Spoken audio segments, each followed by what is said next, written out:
Back now with more from Antonio Fins, political editor of the Palm Beach Post. A happy new year to you. And Brian Crowley, of course, a longtime Palm Beach Post happy 2023 political ace, along with this gentleman. And wish you and yours a great start to the new year, our News Channel 5 political analyst. Meet the Press, if you've been watching, and I know most of our viewers do, the ongoing drama over whether Kevin McCarthy will become the Speaker of the House.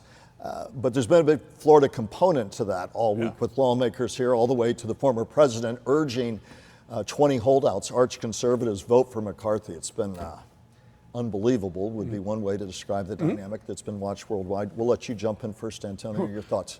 Well, so many. I mean, when you're talking about electing a House Speaker and you're in the realm of the 1850s and the pre-Civil War era, you know it's been quite a week.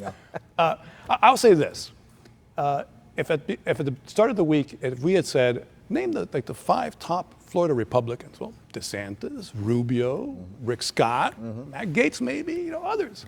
Byron Donalds probably wouldn't have been one of those names, but guess what? Guess who was one of the top vote getters for Speaker all 20 of the House? Votes, yeah. For all 20 votes, but that's 20 more votes than I've ever gotten. But what does it say as people arguing? You had an article that you penned this week about people worried about democracy, where we're going, and not to stretch the parallel too much on this particular story, but once again, the world's watching saying, what's going on? This hasn't happened in 100 years. What is it with you folks? And you had Brian Mast on the floor urging a McCarthy vote.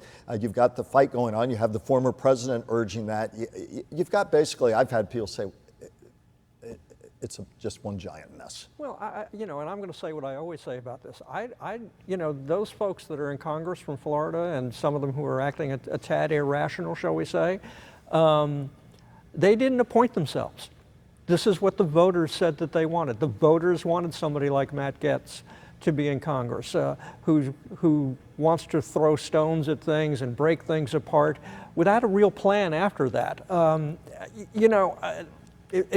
Congratulations to the Florida Panhandle for giving us Matt Gaetz and to other areas of the state that give us people who want to break things but don't necessarily know how to fix them. And no less than the Wall Street Journal essentially made the same point. The conservative Wall Street Journal editorial board said these people, maybe they really don't, and let me again quote the Wall Street Journal arguing, maybe they just don't want to be in power. They seem to be happier when they're out of power, railing, and now it's because if you're in power, you're responsible. Yeah, look, I'll be a little bit contrarian here because I think, 6 months down the line, we won't look back. We'll be off to 40 million other things. Yep. The bigger problem is going to be is that 6 months down the line, every time that the House needs to pass something, you're going to have a very small clique of people that have ultimately now veto power. Anything that they want to do.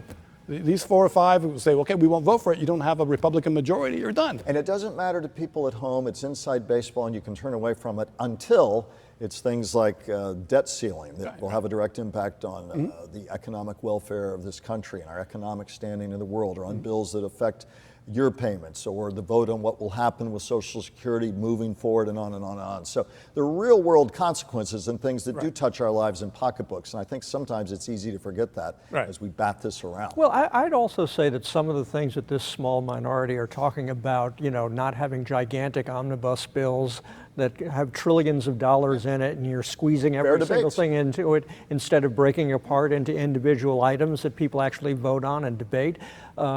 There's some merit to that argument. And, these days that they have spent trying to pick a House Speaker, the House has spent more time on the House floor, deciding this than they have in years spent on the House floor. I've gone up there to go to committee hearings, and the ones we see on TV with the cameras and the big issue and everybody on the committees there, no, it's not even remotely what happens. Most of the time there's 3, 4, 5 members of a committee that show up and they go through the motions. There's no argument that very little floor work goes on. Committees want more power for the actual committees, not to just be told, here's the vote. As you said, there's a lot of things that make a lot of sense. It's how they're getting there.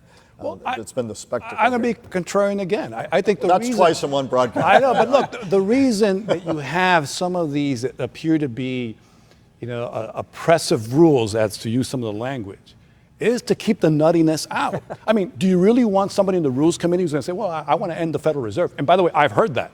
I've heard people say they want to get rid of the Federal Reserve System. And what, we're going to go back to bartering, gold nuggets?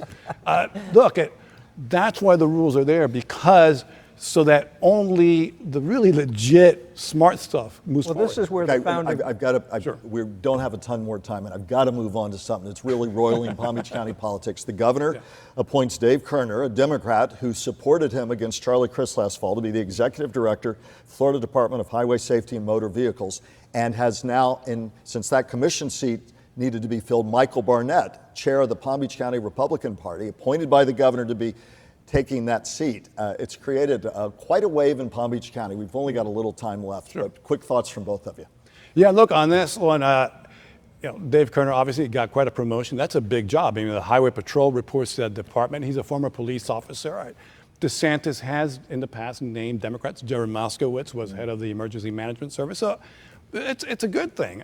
The really intriguing thing would be, Michael Barnett, the chair of the Republican Party, going to the county commission.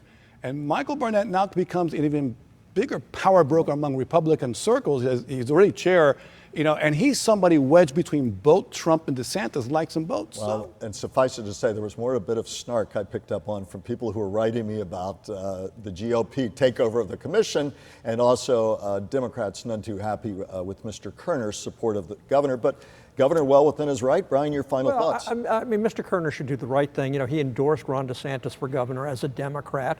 He's obviously not interested in being a Democrat anymore. He should become a Republican and announce that he's a Republican, and that's fine. Lots of people switch parties. And now the Republicans have a majority of the county commission, and enjoy. I mean, now you're in charge. It's, as I say all the time, you have to deal with the daily nuts and bolts of running the business of the county.